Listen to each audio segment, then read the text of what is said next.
ധാക്കയിലെ Don എന്ന് കൂട്ടുകാർക്കിടയിൽ അറിയപ്പെടുന്ന ഒരു താരമുണ്ടായിരുന്നു. അയാളുടെ കഥ കേൾക്കുന്ന ക്രിക്കറ്റിൽ താരങ്ങൾക്ക് വേണ്ട സ്വാതന്ത്ര്യത്തെക്കുറിച്ച് വാദിക്കുന്ന പാരമ്പര്യവാദികളെല്ലാം ഒരു നിമിഷം നിശബ്ദരാകും. ഹെൽമറ്റ് ഉപയോഗിക്കാതെ ചീറിപ്പാഞ്ഞു വരുന്ന പന്തുകളെ നേരിട്ട് അവയെ അടിച്ചു പറത്തുന്ന താരങ്ങളാണ് ഇന്ന് എല്ലാവിധ സജ്ജീകരണങ്ങളോട് കളിക്കുന്ന താരങ്ങളെക്കാൾ മികച്ചവർ എന്ന് പറയുന്നവരുണ്ട്. എന്നാൽ അവരാരും ഹെൽമറ്റ് വെക്കാതെ കളിക്കളത്തിൽ ജീവൻ പൊലിഞ്ഞ ആളുകളുടെ കഥ ഒരുപക്ഷെ കേട്ടിട്ടുണ്ടാവില്ല. എന്നിരുന്നാലും ഇത് അപകടകരമായ കായികനമായി നിലനിൽക്കുന്നതിന് തന്നെ മിക്കവാറും എല്ലാ ബാറ്റ്സ്മാൻമാരും ഇപ്പോൾ സർവ്വ സംരക്ഷണ ഉപകരണങ്ങളുടെ സഹായത്തോടുകൂടിയാണ് കളിക്കുന്നത്. ഷോർട്ട് ലെഗിലും സില്ലി പോയിന്റിലും അനേകം ഫീൽഡർമാർ ഹെൽമെറ്റ് ധരിക്കാതെ കളിച്ചിരുന്ന ഒരു കാലമുണ്ടായിരുന്നു. ഇപ്പോഴല്ല, പണ്ട്. അവർക്കും എല്ലാ ക്രിക്കറ്റ് പ്രേമികൾക്കും കണ്ണീരോർമ്മയാണ് രമൻ ലാംബ. ഉത്തർപ്രദേശിലെ മീററ്റിലായിരുന്നു താരത്തിന്റെ ജനനം. ചെറുപ്പം മുതലേ ക്രിക്കറ്റിനും ഫിറ്റ്നസിനും വലിയ പ്രാധാന്യം നൽകിയ രമൻ ലാംബ തുടക്കം മുതൽ ആക്രമിച്ച് കളിക്കാൻ ഇഷ്ടപ്പെടുന്ന ഒരു താരമായിരുന്നു. 1980 മുതൽ 1997 വരെ നീണ്ട 17 വർഷക്കാലവും രഞ്ജി ടീമിന്റെ ഭാഗമായി നിന്നുകൊണ്ട് 53.91 ശരാശരിയിൽ 6362 റൺസ് നേടാൻ സഹായകമായത് താരത്തിന്റെ അപാരമായ ഈ ഫിറ്റ്നസ് കഴിവുകൊണ്ട് മാത്രമായിരുന്നു. സ്ഥിരതയോടുള്ള പ്രകടനങ്ങൾ 1986 ഓസ്ട്രേലിയ കപ്പിലുള്ള ഇന്ത്യൻ ടീമിൽ താരത്തെ എത്തിച്ചു. അന്ന് ഫൈനലിൽ പരിക്കേറ്റ കപിൽ ദേവിന് പകരക്കാരനായിട്ടാണ് താരം ഗ്രൗണ്ടിൽ ഇറങ്ങിയത്. അതിനുശേഷം നടന്ന ഓസ്ട്രേലിയൻ പര്യടനത്തിൽ 1 സെഞ്ചുറിയും 2 അർദ്ധ സെഞ്ചുറിയും നേടി തിളങ്ങിയ രമൻ ലാംബയുടെ അന്നത്തെ പ്രകടനം ക്രിക്കറ്റ് കണ്ട ആരും മറക്കാനിടയില്ല.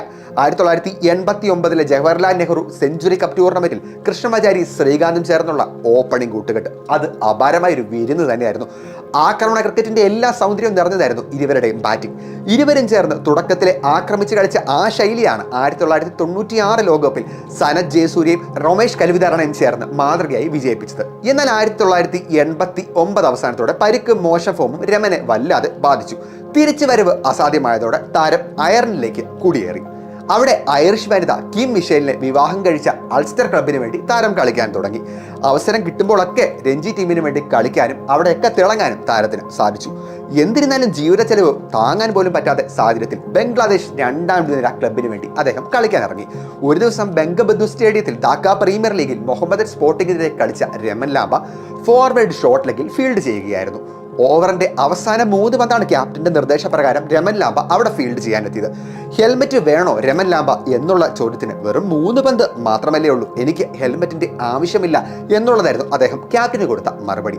ആ തീരുമാനം തെറ്റായി പോവുകയും എതിർ ബാറ്റ്സ്മാനായ മെഹ്താബ് ഹുസൈന്റെ ഒരു ഷോട്ട് താരത്തിന്റെ തലയിൽ ഇടിക്കുകയും ചെയ്തു. ഇതോടെ നിലത്ത് വീണ രമൻ ലാംബയെ കൃത്യമായ ചികിത്സ ലഭിക്കാത്തതിനാൽ തന്നെ അദ്ദേഹം മരണത്തിന് കീഴടങ്ങുകയും ചെയ്തു.